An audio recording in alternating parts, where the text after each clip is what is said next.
এরকম করে রান্না করবে বৌমা। আচ্ছা মা, ঠিক আছে।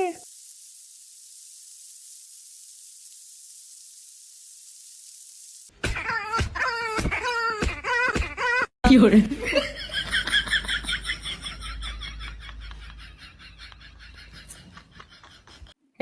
হলো তোমার? আমি ঘুম থেকে উঠে দেখি শুয়োরের বাচ্চা ছেলেটা আমার হ্যান্ডেল মেরে দিচ্ছে। বৌমা তুমি ওর কাছে যেও না, তোমারও কি না কি করে দিবে। মালটা একেবারে হুমোচোদা হয়ে গেছে গো। ওই সোনা, কোথায় গেলে? এসো এসো, হ্যান্ডেল মেরে দিই। এই না এ না। সোনা, তুমি বসে পড়লে কেন? সোনা, আমি বসেই তোমার হ্যান্ডেল মেরে দিচ্ছি।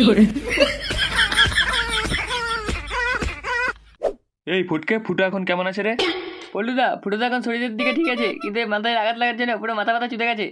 হ্যাঁ বাড়া, হসপিটালে যে কেলোটা হলো সেটা দেখেই মনে হচ্ছে ফুটোর মাথা পাতা সব চুদে গেছে।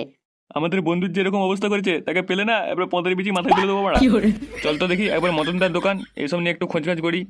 হ্যাঁ পল্টুদা চলো। গুরু, সেই মালটা ফুটো ওকে তো মেরে মারা হুমোচুদা বানিয়ে দিয়েছি। বন্ধুরা, তোমরা যারা এই ভিডিওর প্রথম পার্ট দেখোনি তারা ডিসক্রিপশন বক্সে যা লিঙ্ক থেকে দেখে নিতে পারো। বাড়া লালটু কালটুর সাথে লাগা খানকির ছেলে একেবারে হুমোচোদা বানিয়ে দিয়েছি। বাড়া খানকির ছেলেটা সবারই হ্যান্ডেল মেরে ঘুরছে। গুরু, ওর বন্ধুরা জানতে পারলে না আমাদের পুরো সেটা ভেঙে দিবে। খানকির ছেলে ফুটোকে হুমোচোদা বানিয়ে নিজের মারা গান মারাচ্ছ। গুরু, সেই হুমো মালটার মনে হচ্ছে বন্ধুরা। আমরা কিছু করিনি। খানকির ছেলে আমাদের বালছিড়া ক্লাবের সদস্যর গায়ে হাত দিয়া ফুটকে কেলা মারাদেরকে।